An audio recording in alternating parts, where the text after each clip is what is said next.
cette affaire illustre jusqu'à la caricature les mots français et européens, parce que c'est très difficile de dissocier les deux en matière d'immigration.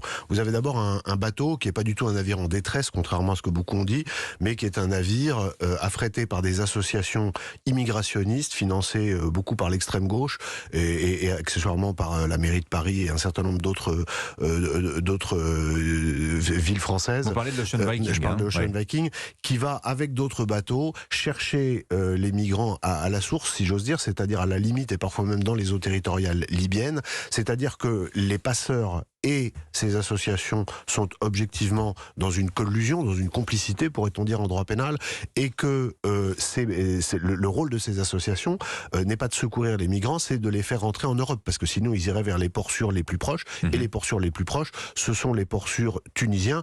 Je fais une parenthèse, j'ai lu que la Tunisie ne serait pas un port sûr pour des raisons médicales. La Tunisie accueille chaque jour des milliers de touristes occidentaux qui ont beaucoup d'argent, qui débarquent de gros paquebots pour aller visiter les villes, que je ne sache, ce n'est pas un signal que ce ne sont pas des ports sûrs. J'en ferme la parenthèse. Donc tout ça pour dire que le gros problème, c'est qu'aujourd'hui, la loi et la réglementation, à la fois européenne et nationale, fait que les migrants ont parfaitement compris que tu entres en Europe, tu restes en Europe. Oui. On peut parler à la marge des expulsions, etc. Il y en a très peu, on en a déjà beaucoup parlé sur cette antenne et ailleurs. En réalité, les gens qui rentrent en Europe aujourd'hui, y restent. Et donc, ce qu'il faudrait changer, c'est le logiciel total de pensée à la fois à Paris, mais dans toutes les capitales européennes et jusqu'à Bruxelles. Logiciel de pensée. Logiciel de pensée. Donc pour vous, le problème, il est idéologique aujourd'hui. Il est totalement idéologique. Aujourd'hui, c'est pas tant un problème de droit. Le droit s'adapterait aux idées en cours. Mais le droit s'est toujours adapté aux idées, contrairement à ce qu'un certain nombre de gens pensent.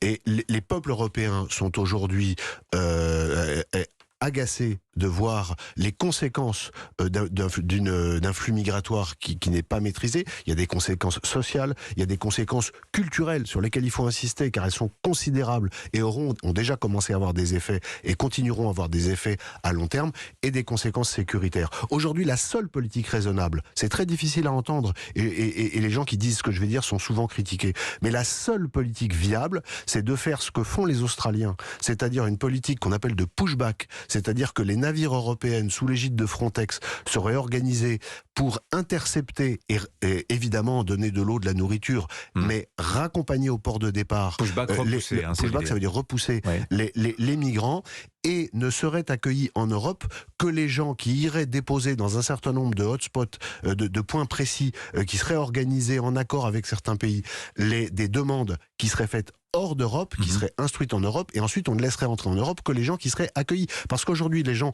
déposent leur demande d'asile, on les lâche dans la nature avec une carte bleue payée par l'État, abondée par l'État, qui leur permet de faire des achats. Ils peuvent être récupérés par des trafiquants, d'autres peuvent se livrer à des infractions pénales, etc.